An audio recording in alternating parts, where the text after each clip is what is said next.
Hey guys, what is up? Super K-Man Rocks here, and we are here for my 2024 LCK Summer Split Primer and Power Rankings video. It is time to get back into the LCK. The champions from MSI are returning to their domestic league, and we are going to be seeing if they can repeat their dominant performance from the spring split going into summer, which teams got better, which teams got worse. I'm excited to go over everything in the LCK here today. If you are new to the channel, what we're going to do in today's video is go from number 10 in my power rankings to number 1 in the LCK, talking about every single team, every single player. We will be grading every single player, not only in terms of a letter grade, but also ranking them in terms of their position. So I'm very excited to talk about that. And of course, we will also be talking about every single team, what you can expect from their success rate, their play styles, you know, how they might want to approach future transfers and transactions, who could be strengths of the team, who could be weaknesses of the team, all of that and more in today's video. I do hope you guys are excited. Some caveats to start off this video, as there always has to be at the start of these primer videos. First of all, this is just my opinion. There is genuinely no other way that I can say that won't get people mad in the comments. At the end of the day, this is just what I personally have seen and what I personally believe from watching these players. I have been covering the LCK on this channel every single game for 3 years now, and I have been tracking stats for, you know, almost a decade now, and so I hope that my opinion holds some credence with you guys, but if you disagree, that's totally fine. What we're actually going to do right now, up on the screen, is going to be my personal grading scale for all of these players. It's going to go from A+, technically down to C-. I've ranked players lower than that before if necessary, but like I said, the first thing I want to say is that this is my opinion. The second thing, this is a very, very flexible scale. These are not like hard letter grades. These are very much just kind of tiers and ranges for these players, and I'll kind of talk about where those ranges lie. But if you're 1 or 2 off of my personal letter grade, if I've got a player at a B and you think he should be a B+, and you're angry that I don't have him at a B+, like, that's probably closer to my opinion than you think it is. I'm very willing to move 1 up or 1 down, basically in any circumstance. There's almost nobody that I would go to bat for where it's like definitely 1 letter grade. There's really only 1 player where it's like, yes, like, you're the A+ of the LCK, and I don't have to think too much about it. But outside of that, you know, there's really not anybody that I'm gonna die on the hill for. Like, it's a very flexible system. I've set it up so it can be that. But going over these letter grades, you know, we'll start from A+, going down. A+ would just indicate that you are the best player in the region, or at the very least in contention for the best player in the region. And in the LCK's case, because they are arguably the best region in the world, especially at the top, like, you're probably the best player in the world, or you are at the very least in the conversation for the best player in the world. And then as you move down to A, these are still like elite, like top 5 players in the world. These are going to be superstars. These are players that absolutely can be the best player on a Worlds winning team. Like, it is very reasonable to imagine winning Worlds with your best player being an A. So don't take too much disrespect if a player is not an A+. This is basically a guaranteed top 5. And then an A-, these are still elite level players, likely top 10, somewhere around there in the world. There are more than 10 A-s in terms of my global rankings, but it's somewhere in that vein of top 10, or at least somewhere in that zone. These are still going to be players that are going to be elite difference makers on teams that want to win Worlds. These are going to be players that can carry any game, and on any given day can be the best player on the Rift. Maybe they just aren't as consistent as the A+ or the A's, but they are still elite level players. Again, I'm not trying to disrespect anybody by putting them at A-. If you are in the A's at all, I consider you one of the best players in the world. But as we move into the B's, B+ and B are actually very similar to me. They're going to have very similar highs, very similar ceilings, if you will. The difference is going to be the floors between them. B+ is going to be a consistently great player. B is going to be just an inconsistently great player. Very likely you're going to have similarly great games from a B+ and a B player, but the difference would be how good they are on a game-to-game basis. B+ players you can rely on a bit more to be good on a game-to-game basis, whereas B players, likely you are going to have some really great performances, but you're going to have to supplement that with some games that just aren't quite as consistent. Of course, we'll talk about that with each individual player that we go over. And then once you start getting into B-, B- is just an okay starter. You're not feeling ridiculous about having them in the starting lineup. You probably don't feel great if you're trying to win the LCK and you have a B- on the team, but there are certainly worse starters, and they have certainly confirmed their spot as a starting caliber player in the LCK. I would have no qualms about them starting for any of the 10 teams. It just might be a little bit more, questionable than your B pluses, your Bs, and definitely for teams that are trying to win the league, it can definitely be a bit more of a wait-and-see approach. But then, as we get into Cs, this is where the question marks really start to arise. The C pluses, these are players to me that have proven enough to say, you've earned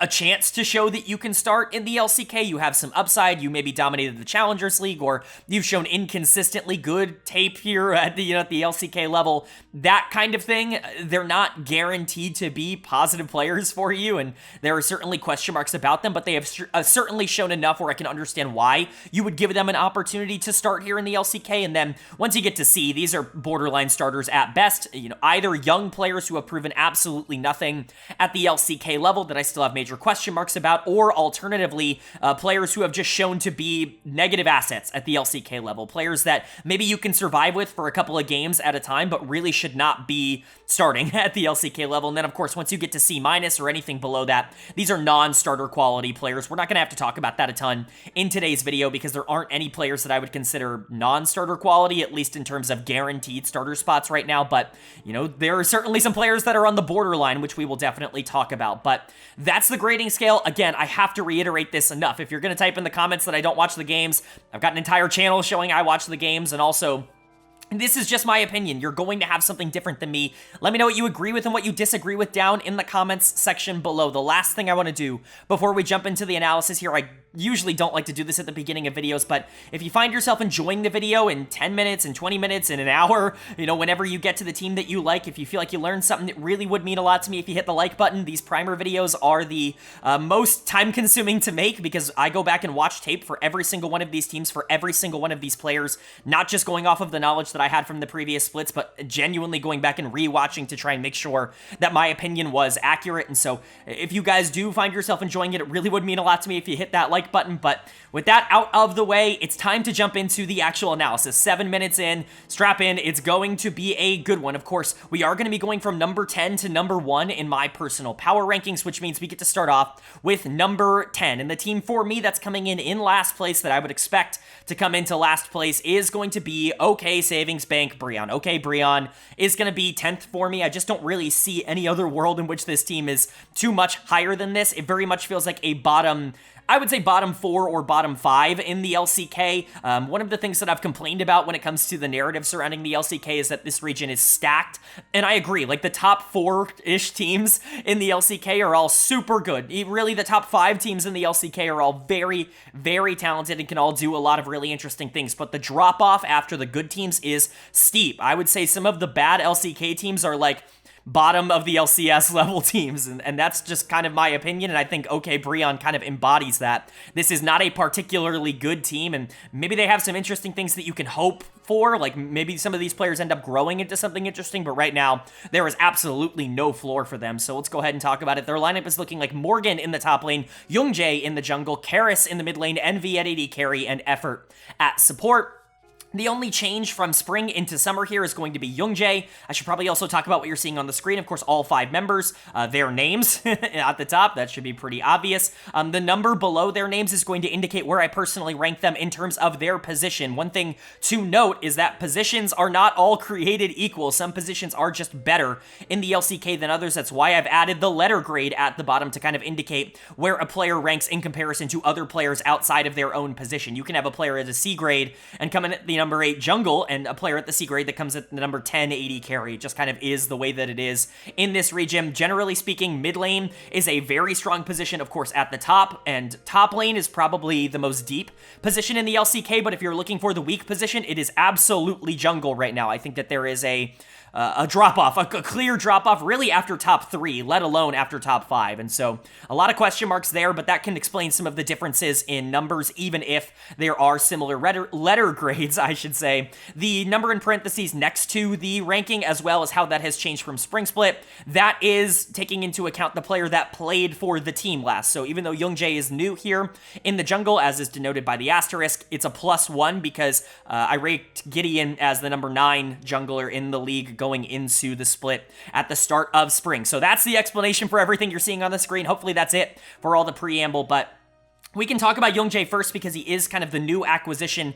He actually isn't even on OK BRION. He's being loaned out by the Kwangdong Freecs, and obviously he played for KDF all of last year. He played all of spring. He played all of summer. There were some highlights and there were some lowlights. He definitely was a rather inconsistent player, but for the most part, I was decently intrigued by what he offered. Honestly, he was bordering on being like a C+ caliber guy to me. I put him at C, if only because he did lose his spot in the offseason, and we haven't seen him play this year, and so I want to be a bit cautious, and he's not really coming into a good position here. I'm not feeling super confident that he's going to have a very good split, even if I think he could be an interesting player, but he is going to come in as my number 8 jungle. Like, he is going to be an upgrade to me to what they had in Gideon. Gideon was actually pretty good at the start of the split for a bro team that couldn't win a single game, and then, you know, once this team started to move away from just 1v9ing with Gideon, his performances fell off pretty significantly. I understand why they wanted to move in a different direction. I personally would not have done that. He was the only player outside of Morgan with any sort of interesting play over the course of spring, but Gen.G is another player you can bring in, a bit younger, a bit, you know, more interesting, and so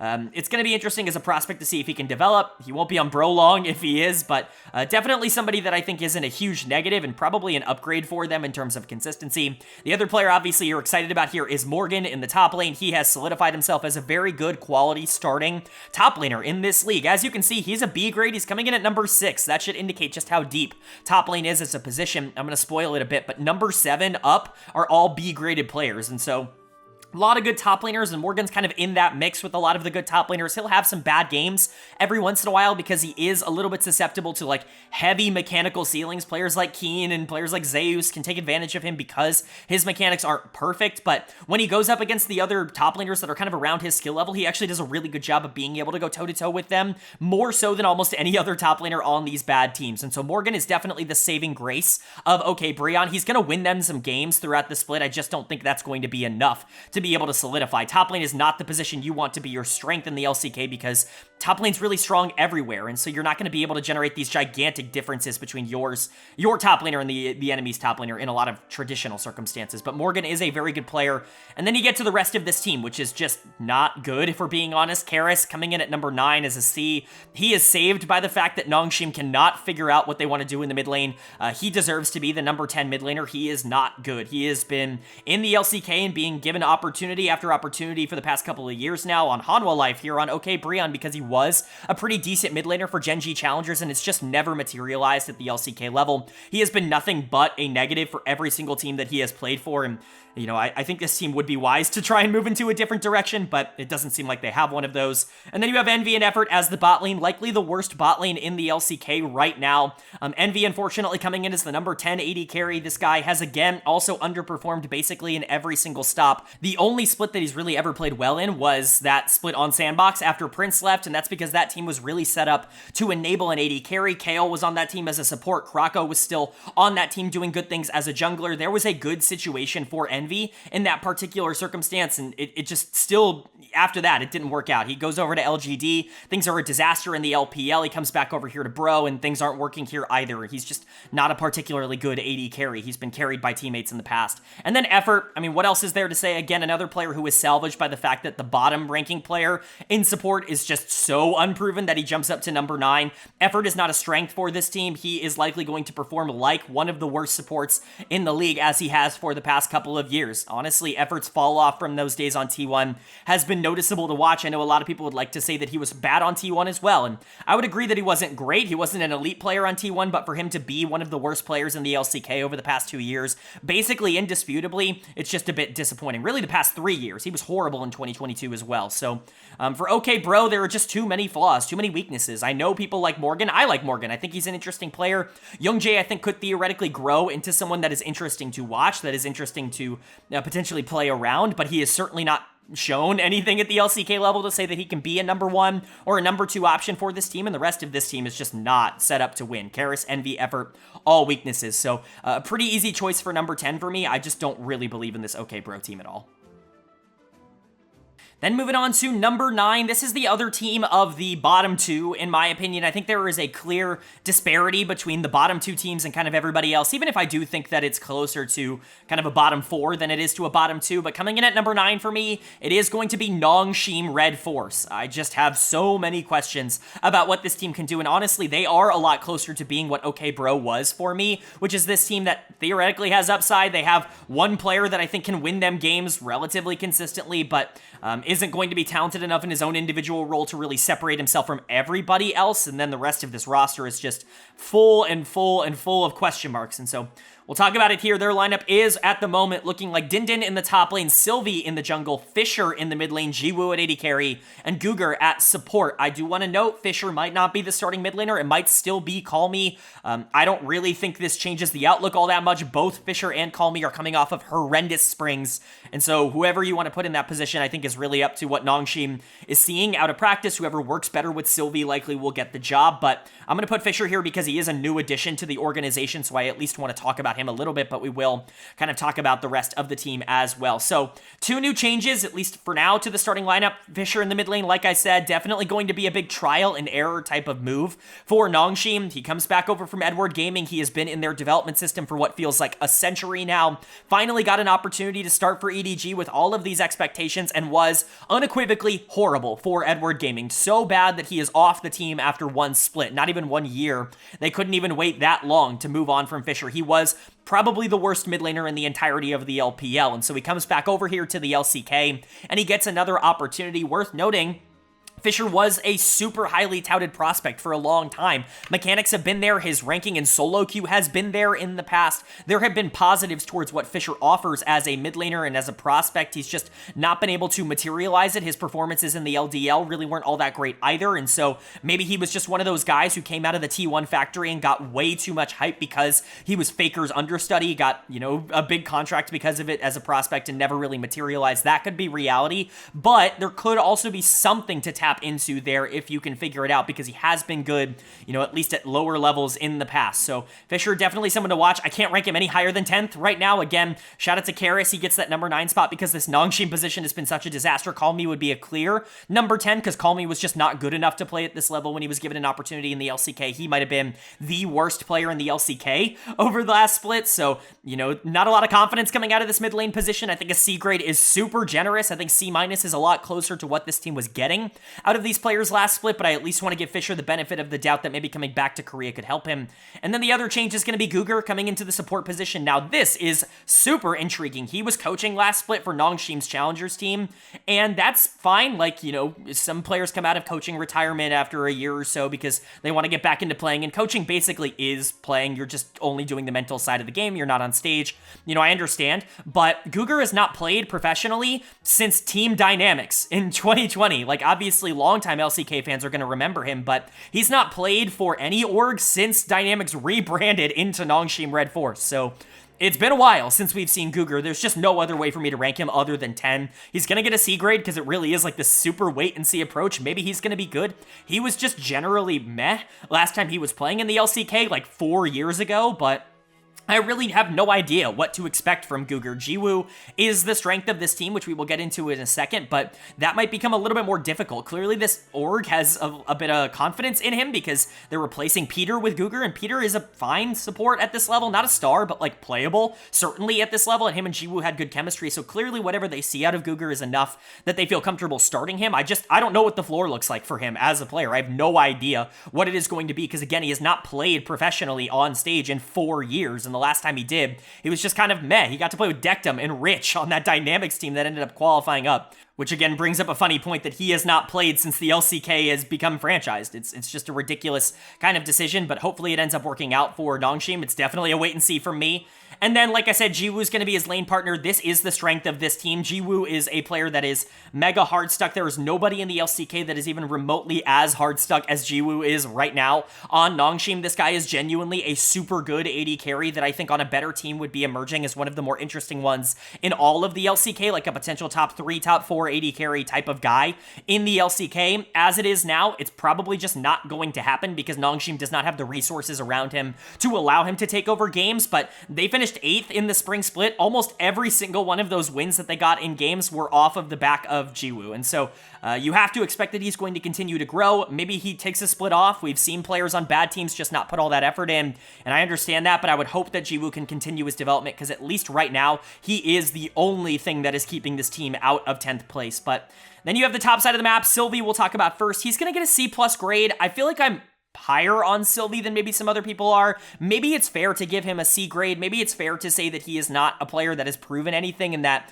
he definitely shouldn't be considered an interesting prospect. But as somebody who was really good at the Challengers League level, and he's come up and like, maybe he struggled a lot last year, like he was horrible in 2023, but 2024, he definitely showed some more flashes, was definitely kind of moving in the right direction. I'm willing to give him another opportunity to show that he can continue to grow. If that trajectory is going to continue to move up, even if it is at a kind of slow pace, then you can live with that if you're a team like Nongshim that clearly just doesn't have a lot else to work on. And especially in a jungle position that is quite frankly just super weak at this level. Like Sylvie comes in as the number 7 jungler because all 3 of the junglers below him have everything to prove. And somehow, some way, Sylvie has proven the most out of any of those 4 in the bottom 4. So, you know, he's fine. Not a star by any means, but certainly someone to watch.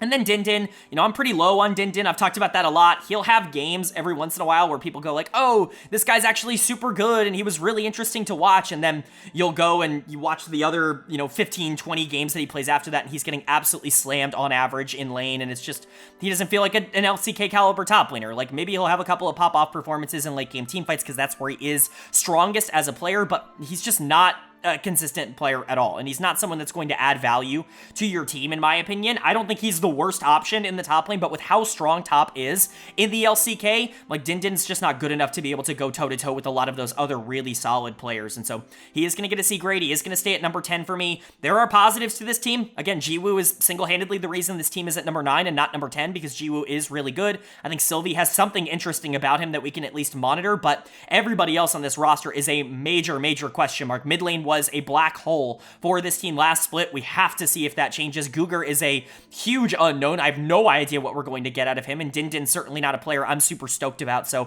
definitely not a team that I feel like confident is going to make any sort of run for top 6, is going to be a playoff team by any stretch, but at least they have some interesting pieces that I think theoretically give them more upside than a team like Bro.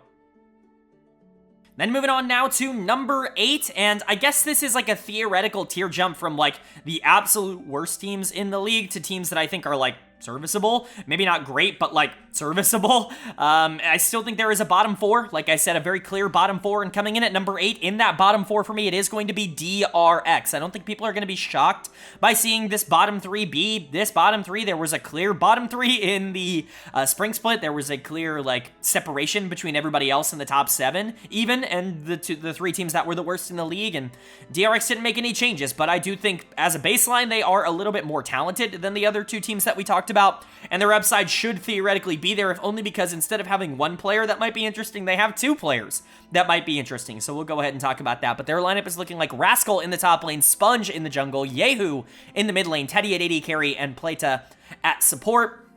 This is an interesting team, if only because there are players that you would expect to do well here. I think a lot of people are big fans of Teddy. You know, you're constantly seeing him talked about as being elo held on Reddit, on social media. I've pushed back on that narrative. I think Teddy is exactly where he probably should be in terms of rankings. Like, he's around the number 7-ish AD carry in the LCK right now, and it has nothing to do with mechanics, before people jump out and freak out and say that I'm being super harsh and super rude and unfair to Teddy. His mechanics are incredible. When he is given the opportunity to carry, when he is put in a position where he's ahead in resources and it's a 5v5 in the back half of the game, he can really dominate that stage of the game. But the problem is he has one of the slowest mentalities that I've seen in professional League of Legends, especially for a player as talented as he is. He is not willing to take the game into his own hands. He is just not the kind of player that is going to do that. He is going to let the game come to him, and oftentimes when you're on a bad team, that's not a good thing. When you're on T1 and you're Teddy and you let the game come to you, well, yeah, you know, a lot of the, you know, mid lane's going to generate their own resources, jungle's going to generate their own resources, and so you're allowed to kind of receive a lot of those resources, go into the late game and pop off and carry for those teams. But when you're put on a team like DRX, sometimes you have to be the initiator. You have to be the one that's trying to change the fate of the team. And Teddy's just not the kind of player that's going to go out and do that, even if he would be able to execute on it if he did. And so he does come in as a B-. He does come in at number 7. He's one spot below Jiwoo, who honestly proved over the course of the spring split to be better than Teddy. He was more valuable to Nongshim than Teddy was to DRX by a pretty considerable margin, in my opinion, even if Teddy is functionally a more talented player. And so I hope that does clarify some of my thoughts. It's about the package. It's about what he's going to offer to the team, and I just don't think he offers as much as some other AD carries would to this team, even if he is better than them. And so that's my analysis. But the player that I am super excited on, and the player that I have kind of put my cap on, a true channel darling at this point, is Plata, down in the support position. Absolutely ridiculously good player. I don't understand how people can look at this DRX team and not see a future star in the support position. He was actively salvaging games for DRX for a majority of the beginning part of that spring split. Now, things got worse as things continued to go along, as this team got worse and worse. Plata started playing worse. It felt like he started to mentally check out. It happens on bad teams, but all of the credit that Teddy was getting at that start of the split, it was really hard for me to watch those games and not see that Plata was the one that was winning lane, not see Plata is the one that was moving around the map and creating advantages for other members of the team and really putting his team in a good position. I think he could be an elite level support if you give him some time and if you give him a better team. I think it's not necessarily going to emerge here on DRX, but this is a player that has continuously been one of the best prospects in the LCK and has really lived up to that. He is very, very solid. Comes in as my number 6 support, a B-. And I think the bot lane of Teddy and Plata is good enough for you to be able to beat those bottom 2 teams pretty consistently. Like, Nongshim's bot lane probably is worse, if only because Gugur is so unproven. Even if I like Jiwoo more than Teddy, like, Plata's probably the best player in that bot lane, and there's certainly a better bot lane than Bro has, and so that's really what pushes DRX kind of like half a tier above those bottom 2 teams. But the rest of this roster still has question marks. Yehu is the other player that I'm relatively excited about here in the mid lane. He has only been good, like, not, I would say average in his opportunities. He's gotten very few opportunities. He's kind of been put up and down and up and down, and they've never really settled on him as the starting mid laner. Hopefully he can get a full stretch of things here in the summer split, because he's been okay ever since he's been given the opportunity. Obviously came in for Satab midway through the spring split, or towards the back half of the spring split, and was, like I said, okay. I don't know if he's ever going to be exceptional. It's not like he came in and dominated for that small stretch. He came in and was just kind of serviceable. But again, serviceable is good enough in the mid lane right now for you to be able to get away with it. So he does come in as my number 8 mid laner. I think he could be relatively interesting. And I'm just not excited about the top side. This is where things start to fall apart for me. We'll start with Rascal, because he is a player that, again, people might be really mad that I rank so low. But I'm sorry. At this point, it's not the fit. It's not the team. There's so many excuses on social media, because Rascal is a player that people like so much, and people are going to blame Sponge, and they're going to blame Satab, and they're going to blame Plata. They're not going to blame Rascal and Teddy because they're too popular. But at the end of the day, Rascal was a major issue for this team in spring, and Rascal was one of the single worst top laners in the entire league last year as well, and that's just the truth of it. Maybe Rascal could theoretically turn things around if he was in a better situation, but the guy is so mental boomed that he is getting obliterated 1v1, like no help from the jungler in the top lane. It's not like he's surviving 1v1 and then going out and losing team fights because his team is behind. He is getting obliterated in lane. He's giving up major resources to his opposition, and with so many good top laners, like Rascal has so clearly been one of the worst in the LCK. There is just no more defending him, even from me, a person who had considered him a channel darling back in 2022. I was talking about him as one of the best top laners in the world in 2022. He has fallen off so hard since the start of 2023 that I really am out, like almost completely on Rascal at this point. And something similar can be said about Sponge. Again, I didn't want to give him a C-. He played like a C- in the spring split. He was horrible, like genuinely maybe the worst player in the LCK. It was him and Call Me that were really fighting for that. You know, Karis was in there as well, but Sponge was definitely kind of putting his name in the hat for that award over the course of the spring split. But Sponge was so good in the Challengers League that I do want to give him at least one more split to prove that he is horrible. Like, if you are a full year of absolutely horrendous play, then yeah, I'm out on you. Like, you're no longer someone that I'm looking at as a starting caliber player in the LCK. I don't feel bad about giving you a C-, but with Sponge being so good in the Challengers League coming up and struggling so much, maybe he figures something out akin to someone like Sylvie. Maybe that trajectory is possible for a player like Sponge. He did get slightly better as the spring split went along. I don't think that's going to happen. He's still going to come in as my number 10 jungler. He's still going to come in at the bottom of that list. That's not really a big question for me, but theoretically, there could be something in there to tap into. We just haven't seen it at the LCK level yet. He was horrible in spring, and so some major issues with this team, but at the end of the day, 2 B- is better than 1 B- if you're Nongshim or Bro, and so they end up coming in as the number 8 team. I think Yehu is also someone that theoretically could be interesting, could be a pseudo-starting caliber mid laner for this team moving forward. I just don't have a lot of faith in the top side of this map. I think Sponge is the weakest jungler in the league by a significant margin, and I think Rascal has proven nothing other than that he has regressed immensely ever since 2022. I don't think that will ever be a strength for them, but they should be able to pick up a few games off the strength of their bot lane, mid lane perhaps being a bit more stable. They should be better than the bottom 2 teams, but I could also see a world in which things just collapse around them. They're not a top 6 team under any circumstance, but they're at least a little bit more interesting than bottom 2. And then moving on to number 7 in my power rankings. Like I said, it does kind of feel like a bottom 4 here, and I think this team would have been considered a little bit better had they not made any mid-season changes, but I actually think they're moving in the wrong direction with some of the decisions they've decided to make. It's BNK FearX, and I really don't trust this team all that much coming in at number 7. I don't really know why they went in a different direction in the jungle position. I think they had one of the few, actually interesting junglers at the bottom of the standings, and they decided, no, we'll send him back down to the Challengers League. He's going to go play there, and we're going to bring up Raptor, who, we'll talk about him. He's an interesting player. I'm not trying to shit on Raptor. I think that there is an opportunity for him to come in and be, I don't know, a top 7, top 8, jungler, immediately, day 1.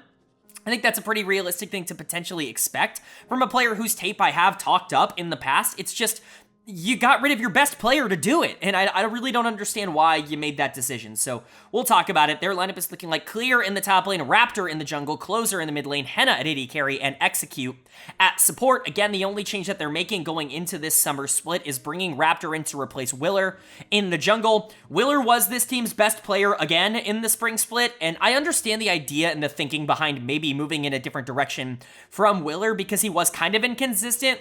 There were going to be some games where he lost them for the team because he just played a little bit too aggro because he knew he was the only win condition, but at the same time, he was the only win condition for this team. He was legit the only person I could look at on this team and say, I think you can win the game. I think you can actively beat, the Kwangdong Freecs, I think you can actively keep things close and try to make a push for top 6. Nobody else on this team gave me that impression, and so even if he did have a lot of those bad games, you're taking him out of this lineup and you're putting Raptor in. Again, I really don't want to disrespect Raptor, because I like Raptor's tape. I actually think he's looked relatively interesting as a jungle prospect, and there have been quite a few players that I would say are similar skill level to Raptor that have come up and underperformed. There have been players that are similar skill level to Raptor that have come up and performed immediately. I don't think Raptor is going to be phenomenal. He's going to rank as my number 9 jungler. This is down 3 spots, and honestly, Willer would probably be number 6 in terms of my jungle rankings. If I did have to, put a number on it, looking at it, he would probably come in at number 6, which is a significant upgrade, I would say, to this position. He is still very unproven, but at least as a player, I think he could potentially offer something. I just think the circumstance surrounding him starting is not necessarily great. I think that the rest of this team is mediocre at best, which we will get to, but also, he's replacing a player that is probably just straight up better than him, so it's not a great situation for Raptor, but if we're ignoring the circumstance with which he's starting, why he is starting for this team, then I think it is a relatively fine starting jungler in the league. I like Raptor's tape at least a little bit. But the rest of this roster is still some major question marks. The solo laners are hit or miss at times. Both of them can be good and both of them can be bad. We'll start with Clear up on the top side. He's going to come in as a C+, the number 8 top laner for me. He was probably the worst top laner in the league for the first half of the spring split, and then the second half of the spring split, he did start to figure some things out. He was winning lane a lot more consistently. It felt like the team was investing a bit more into him later on in drafts, giving him good matchups on the top side, which I think definitely helped him. Obviously Clear, a former top prospect for DRX, a former Big Challengers League player, never really has put it together fully here in the LCK, but this is his first full year as a starter, so I am willing to give him some, leeway or some grace. I think he's earned that in the top lane because of his performances at a lower level, but he has not been consistent at all at the top level. Like I said, very bad for the start of the split, a little bit better. I think that trend up is something that you could potentially expect to continue. I would be a bit surprised if Clear was the worst top laner in the league. I think that would be something I would be a little bit shocked by, but I also don't think he's the kind of player that I'm expecting to break out on this FearX team unless something drastic ends up happening for them. He's just kind of a guy on the top side right now that will win you some games, he will lose you some games, and will overall be a net neutral for you. And then closer, kind of in a similar boat. I've always been a bit of a closer hater. I've honestly gained a reputation of not liking him over the course of the last few years, and it's kind of funny because he's the style of player that I tend to like really hype up on this channel. When you think about some of the other channel darlings like Zeka, like Cream over in the LPL, even like Strive, who I talked about for a bit, Palafox, Certus to an extent, like these are all players that love to play assassin mid laners. They love to be, you know, resource heavy, melee mid laners that really want to try and take over the game in the mid game with a lot of aggressive picks. And Closer definitely fits that mold, but to me, he's like the least interesting of all of those players. I think, again, another player who was hyped up a lot because he was on T1 and because he did take some starting games off of Faker as a backup. I don't think he's ever really been all that good at the LCK level. He's been an all-pro before, but that had more to do with Krako, Prince, and Kale being really good and Sandbox being a good team as opposed to anything Closer did on that team. You know, shout out LCK all-pro voting. But Closer is not a player that I feel super great in. He'll win you some games. He'll be fine for most of the split. He's not a disaster. He is actually the highest graded player on the team for me at a B-, but I'm not particularly excited about Closer, especially if he's your best player. And then Henna and Execute, it's not like I feel super good about them as a bot lane. I've always been a bit lower on Henna. You saw a lot of bro fans the past couple of years really hype him up as a player that was underrated and that should be considered a little bit higher for like better teams, and potentially if he was on a better team, maybe he looked better. I've never seen it in Henna. He's always been a guy that's just never really impressed me as a bot laner, always, quite frankly, a bit underwhelming in terms of the performances he's been able to put out. Still a borderline, like, starting caliber player. Again, a C+. Like, I don't feel horrible about him starting. I think he can survive in lane, but certainly not someone that excites me. And unfortunately, one of my biggest disappointments, if not my biggest disappointment from the spring split, was Execute. He was so good in the LEC, was so fun to watch on Astralis, but he did come over here to the LCK and almost get put in a worse position. I know that Astralis team wasn't exactly stacked, but the tweet that I made at the beginning of the year has aged super well. I tweeted out that Execute, ironically enough, is coming over to the LCK, and now he gets to play with a worse AD carry than Kabe over in the LEC. Like, Henna is just worse than Kabe is, and so maybe that is a big reason why he wasn't so good, but he really wasn't good at all, quite frankly, in the spring split. He was one of the weaker supports in the entire region, and that just wasn't what I was expecting. Again, a very aggressive player, loves to play these hook champions, is famous for his pike. That's kind of the big thing that he's been known for. His name is Execute, or at least name swapped to Execute after all. He's someone that I trust to at least be a competent, like, pseudo starting caliber support. Again, I'm going to keep him at a C+,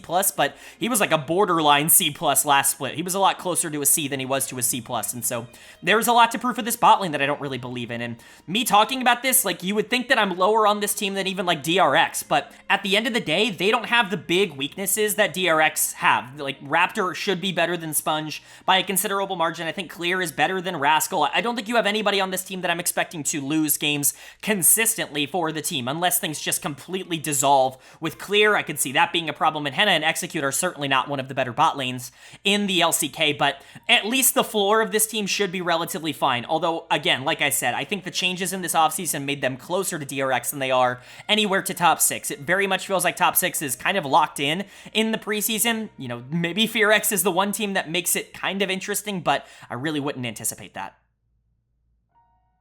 But that's going to bring us to our top 6 teams and my projected playoff teams. I think a lot of people are going to have this as the top 6, or at least this is most commonly probably going to be presented as the top 6, and I think number 6 is pretty obvious to me. Coming in at the bottom of that, it's going to be the Kwangdong Freecs. I do think that they are a top 6 team pretty clearly. I think that they are better than the bottom 4. I think especially with the changes that FearX made, I do not think that they are the team that I would expect to be able to try and push them like they were towards the end of spring split.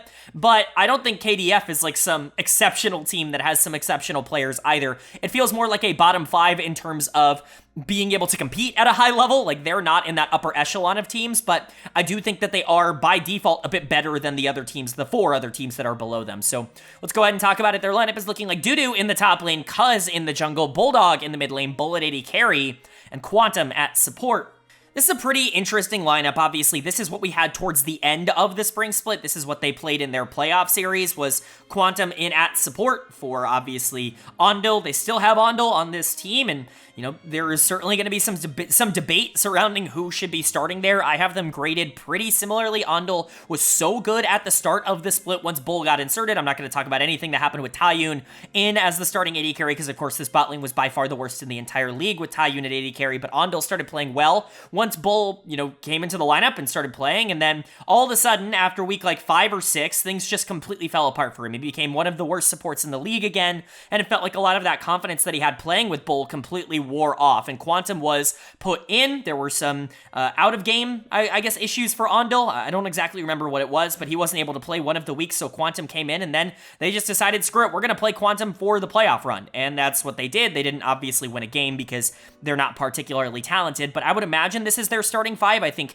looking at what they did in the playoffs, that makes the most sense. Also worth noting, there's a player named Leaper who is on this team as a sub in the AD carry role. I've seen some talk that maybe he could get some game time as the starting AD carry, but as far as I'm aware, he has never played professionally. Like, I don't know where he would have played, so let me know if I'm wrong about that. I didn't find any tape on him, so I can't talk about him. I have literally no idea what he is as a player, but theoretically he's on this roster as well, so that's at least something worth mentioning. But Bull and Quantum, I believe, are going to be the starting bot lane. They are certainly an upgrade towards what we expected this team to have in the offseason of Taiyun and Ondel. Taiyun, by far the worst player in the LCK, was benched after 1 week, and, finally they went in a different direction. Bull was a player who was mediocre at best in the Challengers League, was really not somebody that stood out as somebody who deserved a big LCK spot, but he was light years ahead of what Taiyun was offering, to the point that he has been a positive for this team overall. And honestly, he has exceeded expectations. There have been a lot of players that have struggled to translate their success from the Challengers League to the LCK. I think that might be the biggest Tier 2 to Tier 1 jump in any region. I think LDL to LPL, no. I think EU Masters to LEC, no. I think NACL to LCS, no. I think the biggest gap is Challengers League and LCK, so it's difficult to make an impact early, and Bull was able to do that. His performances did kind of trail off as I think teams got a little bit more prepared to face him, but I still think he's a player who can survive on the bot side of the map, which is all you really need. And Quantum, again, maybe an upside kind of support. He's never really played at the Tier 2 level, and so there's really not a lot of tape on him other than what I saw from the LCK version of him in their playoff run, but that was fine. Like, he was a serviceable support at that level, so I'm going to rank him as number 8. Again, he's got some upside. He looked pretty okay in his small sample size, so the bot lane is fine, but certainly not a strength, but they're probably the weakness of the team still, and so you can kind of overlook that. You've got some interesting players on the top side of the map. We'll start with Bulldog here in the mid lane. He comes in as my number 6 mid laner. He does leapfrog Closer. I think he's better than Closer. I think he's a pretty similar player, but somebody who is continuing to grow. It's kind of funny. I still think his best split so far in the LCK was his first split, spring of 2023. I think that was the most interesting he's looked as a carry, but he's settled in nicely as kind of a supportive player on this team towards Zudu, towards Cuz, towards Bull. He didn't really get a lot of the reins in the spring split, which I thought was a bit strange, because he came up, obviously he was the youngest player in the LCK last year, was this big prospect, and was being accelerated through the system because of his mechanical skill and his success at lower levels, and, he came in and was given kind of the keys to the kingdom, and they've kind of slowly been taken away from him, so it's going to be interesting to see what happens. I don't think he's a game breaker by any means, but there is heavy room for improvement. He's still ridiculously young. I want to say he's just turned 18 years old, and so there is the potential for him to have that big breakout this year or even next year. Like, he's not far away from being one of the more interesting mid laners in terms of that, breaking through that upper echelon. Top 5 feels pretty unapproachable right now, as it did in the preseason, but Bulldog's probably the best of the rest in terms of the LCK, which I think is a good place to be. Again, hopefully he's on carries a bit more this split. I would like that. And then you've got Cuz in the jungle. He was their big offseason signing as kind of that solidifier. He was supposed to come in and really be kind of the captain for this team, and really all he has been is that really inconsistent jungler that he was before 2022. 2022 and 2023 were really good years for him on KT Rolster, but before that he was always known for his lack of consistency. We'll just say his ability to win any game and his ability to lose any game, and that very much came back in the spring split. The player that I compare him to, of course, on the Rift and not off the Rift, was Clid. It was a very similar playstyle, was a very similar result. I didn't see nearly as much hate for Cuz, because Cuz is much more liked by the community as a whole, and rightfully so. Clid is, out of the league for a reason, but Cuz played exactly like Clid did in 2023, just in 2024. So I'm going to have him come in as my number 5 jungler. I do think that he can get back to that more consistent style that he was at on KT Rolster, but it was not there in the spring split. And then there's Dudu, who honestly maybe had his worst split in a really long time when the team finally had their best result in a really long time. Dudu had been this like hyper carry for this team in 2023 because they had nobody else that they felt comfortable enough that they could play through. He was legit like an all-pro caliber top laner.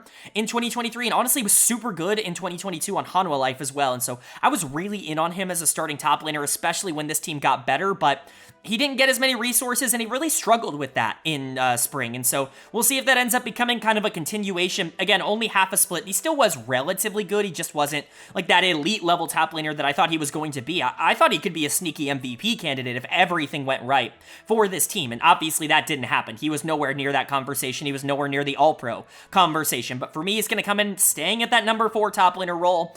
Number 4 to number 7 all have the same grade for me. And so if you want to rearrange them, if you want to put Dudu at 7, below like Morgan, who we've already talked about, I can kind of understand that. But for me, he's got the most upside of anybody in that B grade of players, even if it didn't necessarily come out in the spring split. So I am going to have him there, but there are some pieces to this team. If Dudu can re-emerge as one of the better and more interesting top laners in the league, if Cuz can bring back that consistency that he showed a lot over the last 2 years, if Bulldog can take that leap, if Bull and Quantum can just survive and be average on the bot side, this team actually could make some noise. Like, they have enough talent to be able to do that, which is why they are the clear number 6 for me in the league. But every team in the top 5 has like elite level players, and somebody on the team that I think could genuinely push them over the top.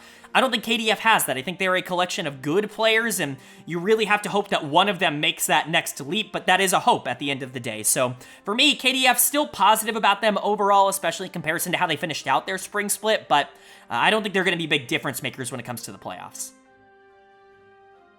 But now we finally get to move into the top 5 of the LCK here, the upper half, and the teams that I do think actually have a shot at being able to qualify for Worlds out of the LCK. Remember, there are 4 spots. 4 of these final 5 teams are going to be getting those World spots. Who do I think is going to be the odd man out? Well, for me, coming in at number 5, maybe a bit shockingly, it is going to be Dplus KIA. I think some people might expect to see someone else in this spot because DK actually beat them in a best of 5 in the playoffs, but I just don't know if I trust DK to be better as we continue onward in the year. I think that their flaws are very exploitable. I think they kind of are a one-carry team unless things go incredibly well for the bot lane, and I just don't know if the consistency is going to be there. We saw that in the regular season. They went 500 in the regular season. Obviously not ideal, not the circumstance they would have preferred, but they did better in playoffs. They ended up finishing in 4th. I just don't know if that's repeatable for them. I think that their series against KT Rolster in the playoffs was about as perfect of a storm as you could possibly get. KT underperformed in a lot of pivotal areas. You've got some really good performances out of players that had been struggling. For DK, it's just, do I think that that will be something that is sustainable? That will have to be seen over the course of summer, but let's go ahead and talk about it. Their lineup is looking like Kingen in the top lane, Lucid in the jungle, Showmaker in the mid lane, aiming at AD carry, and Kellen at support. There are no changes to this lineup. There will be no changes from here on out. Every team in the top 5 stayed exactly the same as they were in the spring split. Continuity is definitely the right thing. There are just no clear-cut upgrades available basically anywhere right now for these teams that already have good players. So we'll talk about some of the strengths. We'll talk about some of the weaknesses. This is where playstyle really starts to come into play a bit more because playstyle just matters so much for these top teams. It is a bit matchup dependent because the skill levels are kind of similar between the teams that we're talking about, from basically here onward. So we'll start with what DK won with over the course of the spring split. How did they get their wins? Well, Showmaker in the mid lane. I know some people like to consider him washed. I couldn't be further from that opinion. I think Showmaker is still one of the best mid laners in the entire world. He is a little bit worse than he was in his prime. He is going to come in as a B+ rather than an A-graded player. I don't think he is a clear-cut top 10 player in the world like he was, in his prime, where he was an arguable top 1 or top 2 player in the world at his absolute best. He's still a very solid player. He can still be the best player on a Worlds team. I'm really not concerned about that at all. My only issue is that it doesn't really feel like he has a lot of help here. In the spring split, he was relied upon a ton to just straight up win games for this team, and he's not the most consistent player on the planet. He still is pretty consistent, and I definitely think he's better than a lot of people would like to give him credit for. A lot of people like to talk about his 2023 like it was horrible, unplayable. I always thought it was a lot better than he got credit for. There was a stretch of like 4 or 5 weeks where he was the best mid laner in the LCK. It's just the other weeks that were not particularly good. He was a lot more consistent this spring Spring, but he's not like an A player anymore. Like, he's just not that version of Showmaker, and so you do want a viable second carry if Showmaker is going up against players like Chovy or Faker. You know, Showmaker might not be as dominant into those matchups as maybe you would have liked a couple of years ago, but I don't really know if they have that secondary carry, and that's why DK falls so low for me. Aiming is kind of supposed to be that for this team. He's going to come in as a B, the number 5 AD carry in the region. He's been fine. There were times where he was really good for DK in Spring. There were times where he was really bad for DK in Spring, and so I don't really know which version to expect moving into summer. I think for the most part, 5 is pretty accurate. The B grade, I think, is the most accurate thing I could give him. He is a very good player who, at times, his highs are going to look amazing. He can go on stretches where he looks incredible like he did for KT Rolster the past few years, but consistently across an entire split, and especially when it matters the most. Like, I don't know if I can trust Aiming to be better than any of the top 4 AD carries in the LCK. And then you've got Kellen, who I am a big defender of. I still think Kellen is a pretty good player.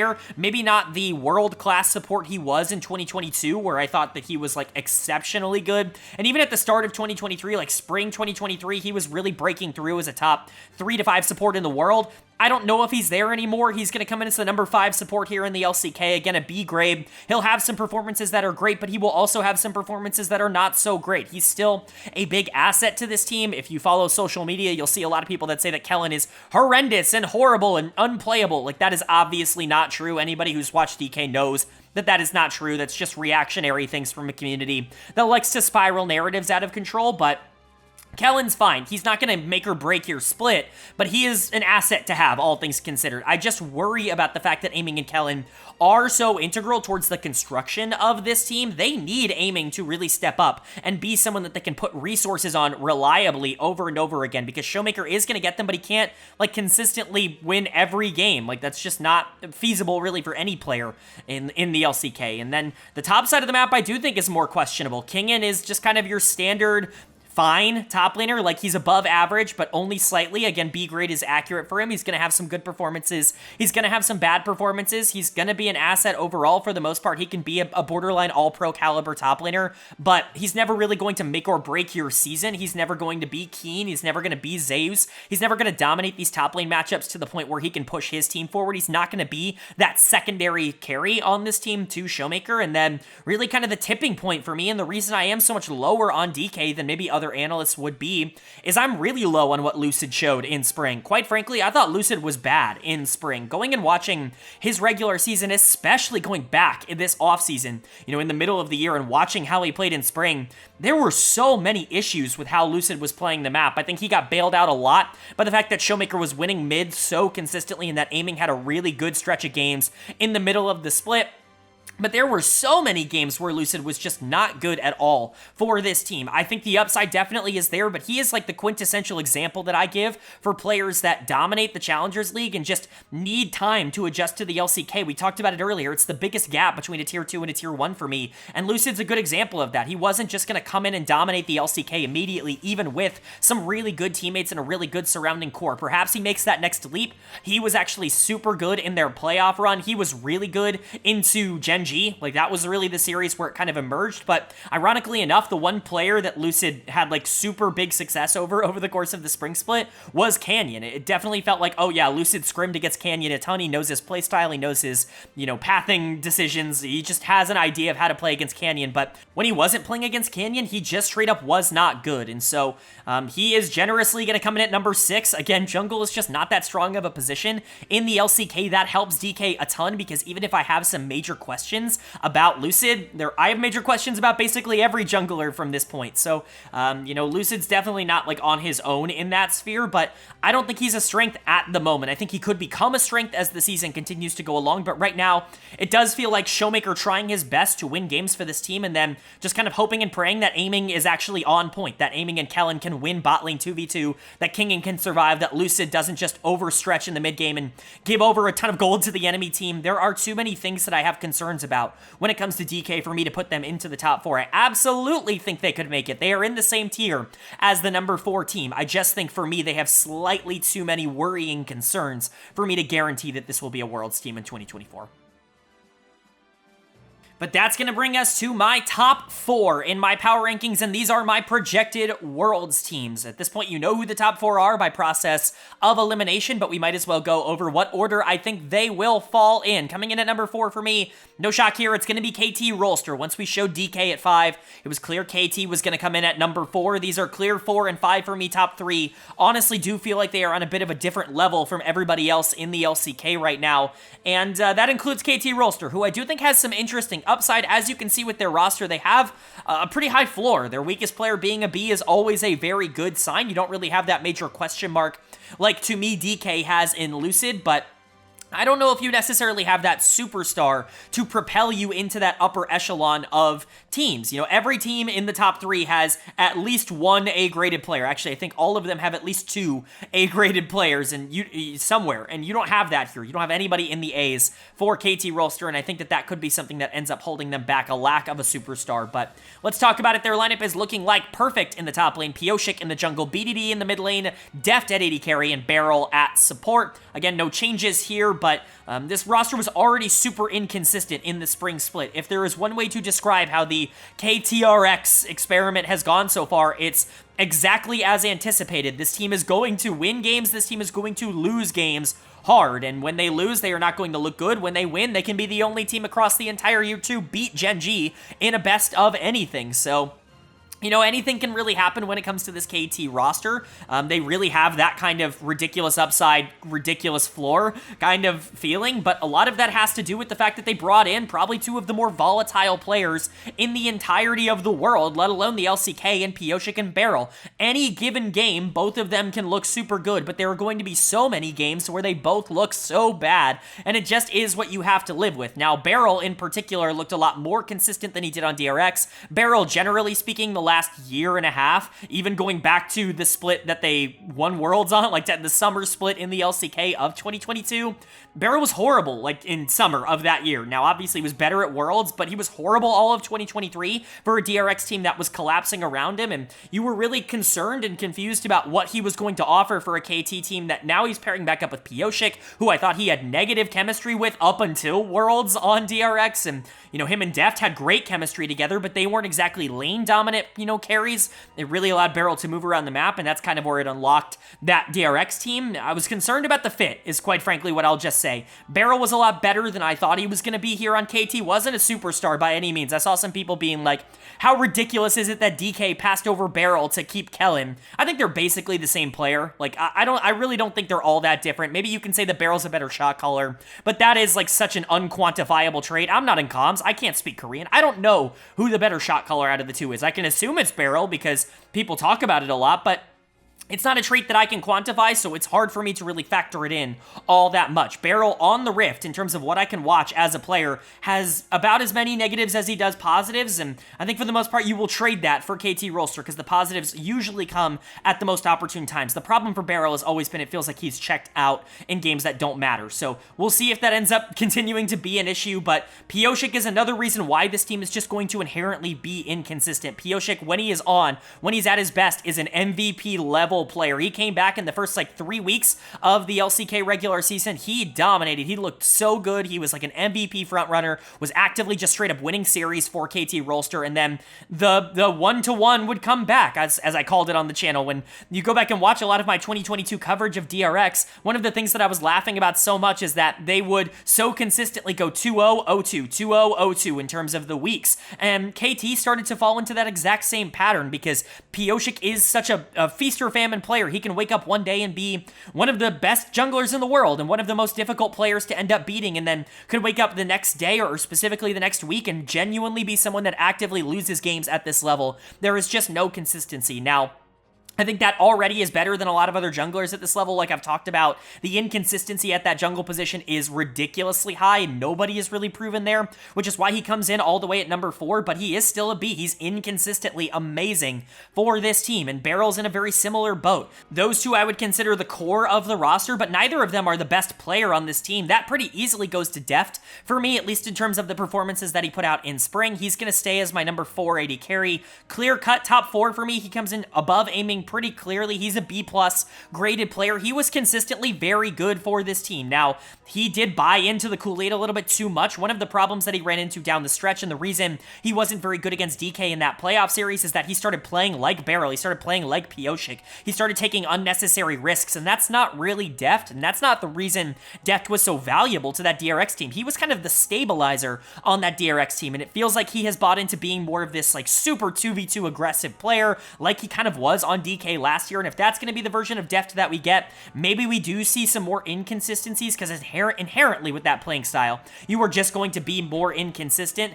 I think if he does get back to where he was for that 2022 DRX team, and even if he just combines like a lot of the good weeks that he had in the spring split and stretches that out, he could be a top 2, top 3 AD carry in the LCK right now. Quite frankly, he performed like a top 3 AD carry in spring. I just don't know if I trust him to do that with the way that he kind of ended off spring and the mentality that it seems this team is adopting. I do have to dock him some points for that, but he's still a B+. Like, he's still one of the better AD carries in the entire world.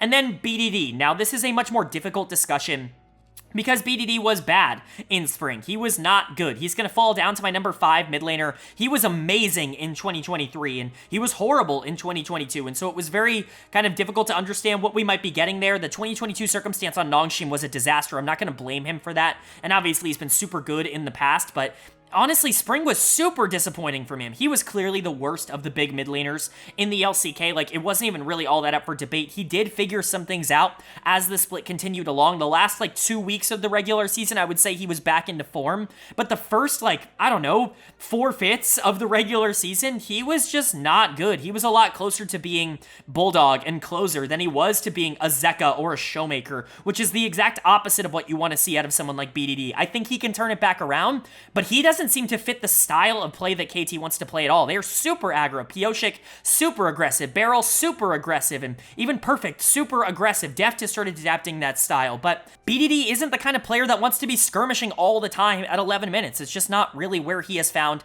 success in his career. And so I wonder if it's just a bad fit for him as a mid laner. That being said, I hope he can figure it out. Like, I hope he can get back on track. We saw the glimpses of what that could be in the back half of spring, but we need to see it for more than just a glimpse, because there are too many good mid laners in the LCK for you to not be like in the upper echelon and playing your best all the time. And then you have Perfect. He had his rookie split in spring. I thought he was really good in his rookie split, at least all things considered. There were some games where it was like, yikes, he's getting absolutely obliterated. But for the most part, he held his own. And I know number 7, it being the lowest number on this team, feels like a disrespect to him, but he is a B-graded player. I think at most positions, he'd be somewhere around 4 or 5, but top lane is just super deep at the LCK level, and he has the smallest track record. He comes in right below Kingen, and Kingen, like I said, is a very stable, very good top laner, and so, Perfect being below him is certainly not some sort of insult. Perfect is going to be valuable to this team because he is so mechanically talented. He needs to know when to rein himself in. I think he's still learning what he can and can't get away with at this level, but honestly, he made the rookie transition better than I've seen a lot of other rookies make, and so I don't really consider him a negative.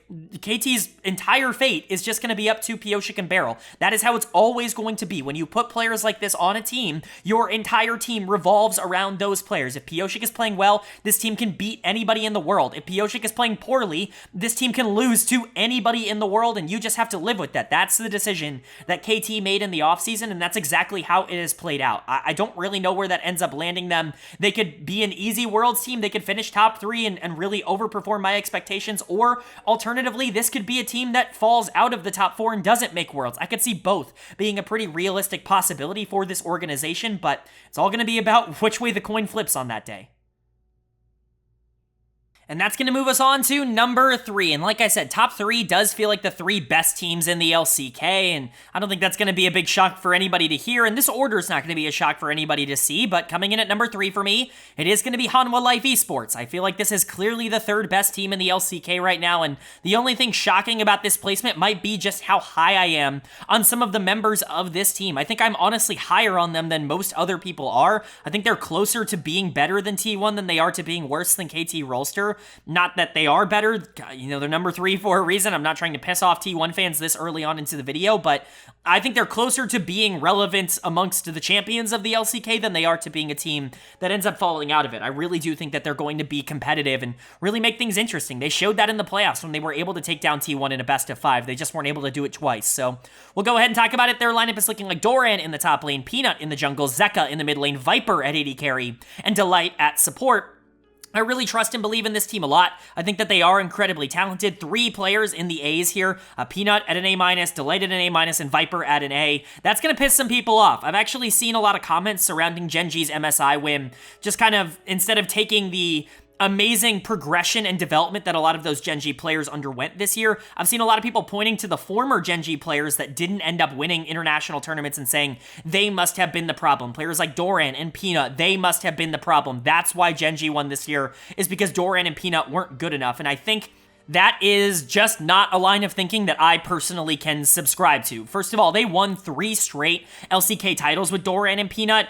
I don't think that that happens on accident. If you can win the LCK, you can win Worlds. Like, that is just the truth of it. Like, you are talented enough to win Worlds if you can win the LCK, especially if you can win it consistently. Because the team that they beat consistently in the LCK finals was in these World finals and was competing for trophies. And so I don't really like to, entertain the idea that they weren't good enough to win Worlds. I think that's ridiculous. I think Worlds is one patch, one tournament over the course of 1 month, and any team can figure it out. Weibo Gaming made the World Finals last year. You're telling me you think Weibo was a top 2 team in the world last year? Absolutely not. Like, that's the kind of thinking that I want to push back on this channel. Also, I think a lot of, Doran and Peanut left Gen.G and then Gen.G won MSI. That means Doran and Peanut were the problem. As you guys know, in my personal life, I am a data analyst. That's my actual job. And so the number one thing you learn when you study statistics, when you study data analysis, is don't be a results-oriented thinker. Be a process-oriented thinker. And I think claiming that Doran and Peanut were the problem is a results-oriented line of thinking. Peanut was an MVP caliber player for his entire tenure with Gen.G. He was one of the best junglers in the entire league, and he was still really good in spring of this year on Hanwha Life. Doran, while he wasn't nearly as good this year, had the best year of his career last year, was setting new highs for himself, was taking down players like Zeus on the regular, and was arguably one of, if not the best top laner in the LCK in terms of performance in 2023. And so to say that they were the issue, again, I think it's just results-oriented thinking, and I can't think that way. This team full of players that quote-unquote couldn't get it done, I absolutely think this team is good enough to get it done. This team can win Worlds if everything ends up going right. So we'll talk about Doran and Peanut first, I guess, because we're already kind of on that train. Doran's a pretty interesting player. I know I just talked him up a bit and I said, oh, it wasn't his fault. Well, he actually had kind of a down split here in 2024 spring, especially coming off of what I would consider to be easily the best year of his entire career. In 2023, for him to come over here to Hanwha Life and kind of struggle out the gate, I think was definitely a little bit more disappointing than maybe what I was anticipating. He's going to be a B+ player still. I still trust in him to be able to turn it around because the track record is so good. Even before Gen.G, Doran's always been a valuable player basically anywhere that he has been. Maybe he's not going to be that star that he was, that, borderline A-graded player in the LCK last year. He's going to be good, though. I don't think he's ever going to be anything worse than, like, the 3rd or 4th best top laner in the LCK. It's just to be determined whether he can get back to that all-pro status that he was at in a really tough position. But Peanut, no, I'm still all in on Peanut. He's still going to get an A- grade from me.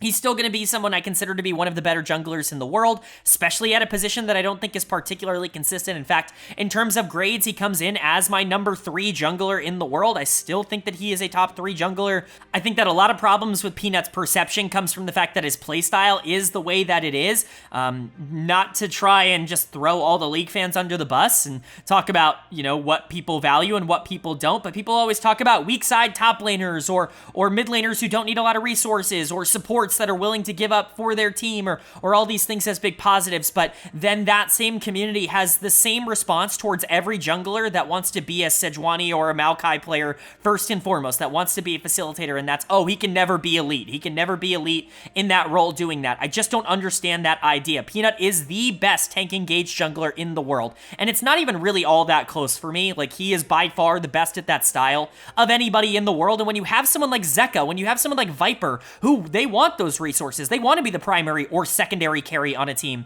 Having a jungler like Peanut who's not going to try and steal those resources, who doesn't need to go and carry games himself, I think that's ridiculously valuable. Again, we've seen this with other players in the past, players like Karsa, players like Tarzan, players that are known more for their ability to help their teammates rather than any individual performance they are going to give towards the back half of games. They end up getting called overrated, or they get called, not effective or not nearly as good as the rest of the players in their tier and in their role. I tend to think that a supportive jungler is just as valuable as a carry jungler, and so Peanut, being one of the best supportive junglers in the world, ends up coming in as an A- for me, and as the number 2 jungler in the LCK, and that's over a player in the top 2, which I think will surprise a lot of people. But then you've got the 2 carries on this team. You've got Zeka, you've got Viper, the 2 players that have been on this team since last year. Both of them were exceptional in the spring split. I think Zeka in particular was kind of the real standout for me. He was the primary number 1 option for this team, and that's kind of how I anticipated it going when we talked about the preseason analysis of where this team could end up. Not that I think Zeka is a better player than Viper. You can see that in the grades, but Viper's really good at playing this almost secondary carry style where he can just be left alone in the 2v2 and then be super useful in the mid game. Very ruler-esque in terms of how he ends up performing in that role. I think he fills that void very clearly here on Hanwha, and that means a lot of the resources can go to Zeka, because Viper can be kind of resource-less. He can still be so good without them because he generates them on his own, and so Zeka ended up being where a lot of the resources ended up going. Peanut and Zeka had a really nice chemistry down the stretch, and Zeka really played like one of the best players in the world in this spring split. He has had moments like this in the past. I've been a big Zeka fan. He's probably the channel darling in my opinion. Definitely the most classic, but even that kind of bias aside, I think he is a good fit for how this team wants to operate, and I think that was clearly shown. He is going to perform like an A-graded player for a lot of this split, even if I don't know he would perform like that on every single team that he played for.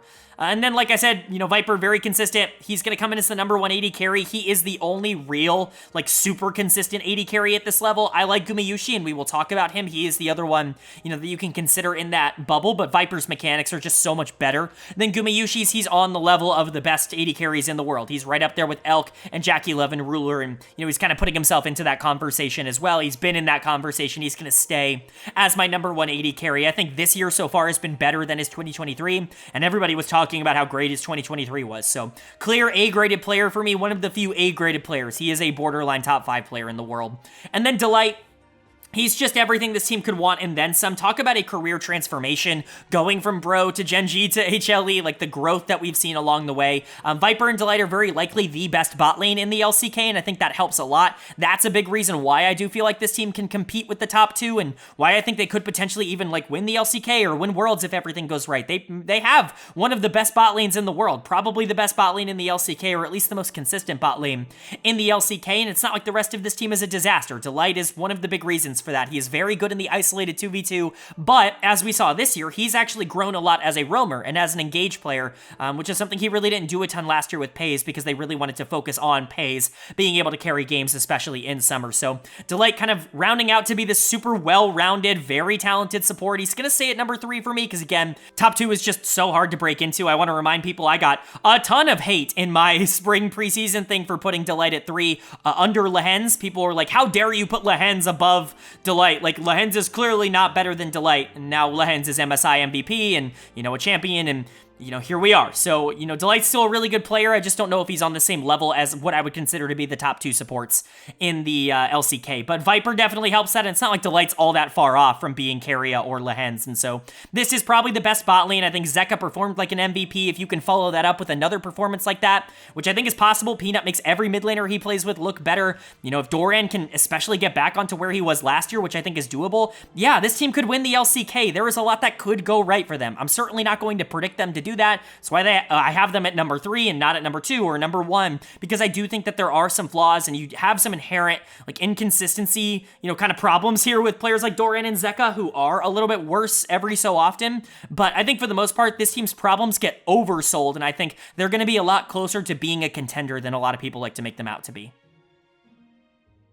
But that brings us to our top 2 teams left. It's the 2 teams that went to MSI to represent the LCK. And again, I don't think there's going to be any surprises from here on out. I think you know what order they're in. Coming in at number 2 for me as my predicted runner-up, it's going to be T1. I think that they are, on paper, the second best team in the LCK. I feel pretty good about that. I don't think it's quite as much of a runaway as some T1 fans would like to make it out to believe. I think HLE is close, but T1 very much has earned this number 2 spot, and I don't think there's a lot of debate surrounding that. This is obviously the same 5 that they've had not only this year, but for the past 3 years in a row. They know how to play with each other. I think some people are going to be frustrated by some of the grades on the screen, by some of the letter grades, but we'll get into why I believe that that is appropriate, why I don't think it's necessarily fair to say that all of these players are without flaw, without fault, but their lineup is of course looking like Zeus in the top lane, Owner in the jungle, Faker in the mid lane, Gumayusi at AD carry, and KIA at support.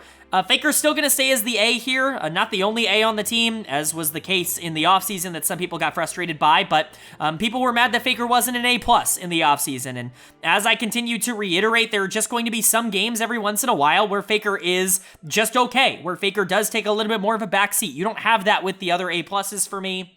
And I think especially coming off of that MSI performance where that might have been his worst tournament ever. Like, I can't really remember him ever playing that poor at a tournament. I think it's only fair to keep him at an A. A+, I think it's just reserved, like, really at the end of the day. I think there's only 2 A+ in the world, and Faker's just not one of them at the current moment. Do I think he could get there? Do I think he could be a top guy? Absolutely. Like, it's Faker, right? Like, he can get back there. Wrist problems are a bit concerning. That apparently is something that is continuing to pop up for Faker. If that continues to be a problem, then time off is necessary, and that A grade becomes even better in terms of when he's playing, he's excellent. But he's not going to play every game, right? Like, that could be the reality of the situation for Faker. We'll have to see what ends up happening there, but for now, he comes in as the number 2 mid laner and as an A-graded player. The other A-graded player is going to be KIA in the support position. He's actually going to come in as my number 1 support. That might be a bit controversial because Lehens did just get the MSI Finals MVP. He was terrific there, but KIA, I think, is just a bit more consistent in terms of the output that he offers on a game-to-game basis. I'm certainly not the kind of person that should be getting yelled at for being a Lehens hater. I got yelled at too much in the offseason for being a Lehens lover to get that, so I feel like meeting somewhere in the middle is just fair, and KIA, to me, is just a bit more of a game breaker. Obviously, we know him as somebody who has defined the meta in terms of the marksman that he was bringing into the support position. Ashe kind of became a regular pick, in large part due to the changes that KIA made towards how people looked at that support position, but he's been willing to pick up, you know, Alistar and Nautilus. It's not like he's bad at actual supports. It's just that he can flex himself out into those weirder picks every once in a while. It makes him almost impossible to draft against, and I do think he has great synergy with Gumayusi, who comes in as an A-, the number 2 AD carry in the LCK for me.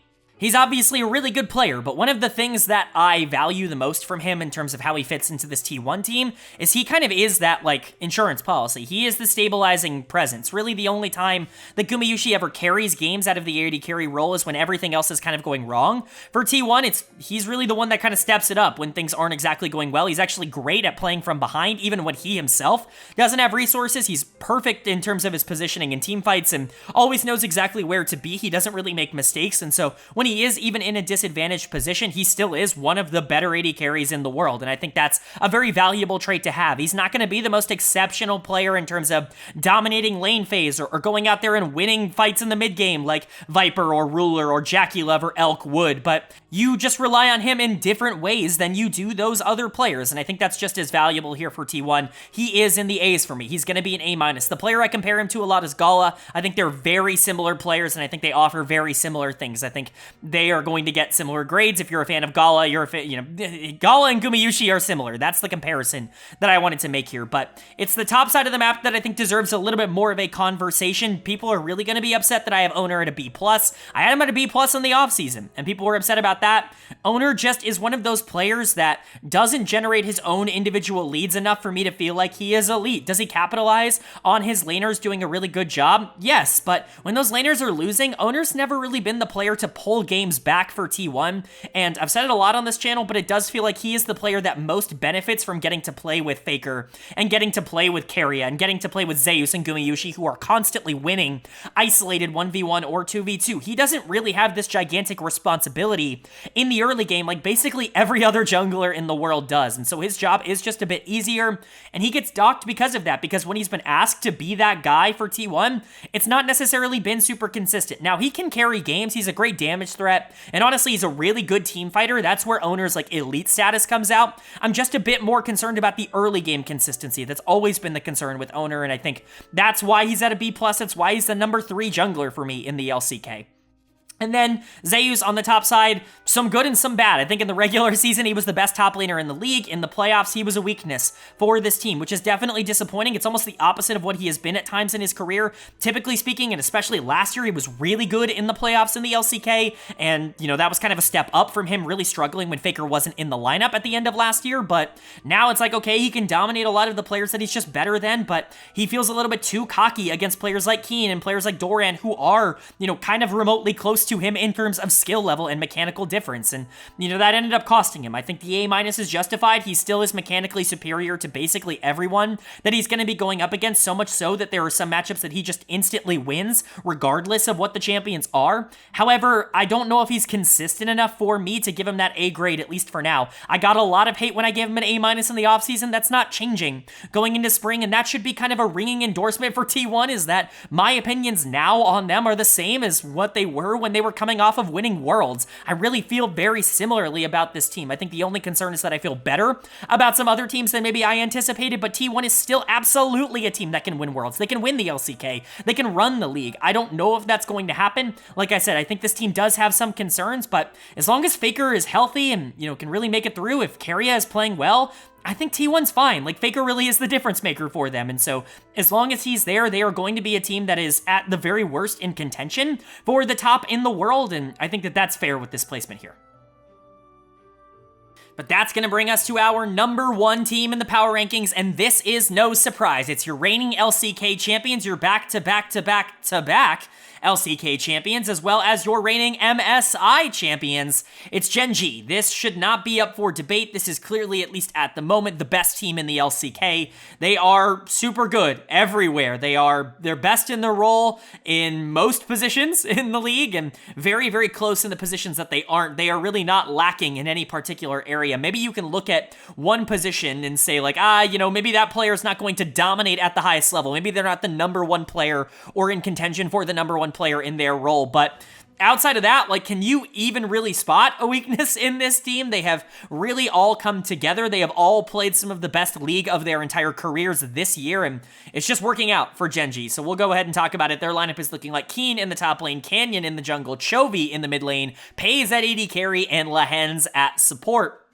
I mean, what do you want me to say? This is going to be probably the quickest section, because if you're watching this video, you probably know who Gen.G is, and you probably know how good they are, but they have the best player in the world, without doubt, without question right now in the mid lane in Chovy. He is the only A+ for me in the LCK. It is relatively close. Faker, like I said, if I wasn't as worried about the injuries, would probably be closer to an A+, but as it is, as it stands, right now, Chovy is the one player that I feel comfortable giving an A+ grade, and he is definitively the best player in the world at this point. I've already been making that claim for quite a while on this channel, especially if you followed the channel, you already know that, but he has proved it beyond a shadow of a doubt now, winning his first international title at MSI, being the MVP of the LCK by a ginormous margin this past split, and really being the player that dominated the most at that midseason invitational across the entire tournament. There is just nothing left to debate. People complained about his selfish, you know, resource-heavy playstyle early on in his career where he would farm too much, the famous Tyler 1 quote, but he has completely solved those issues. He's become one of the most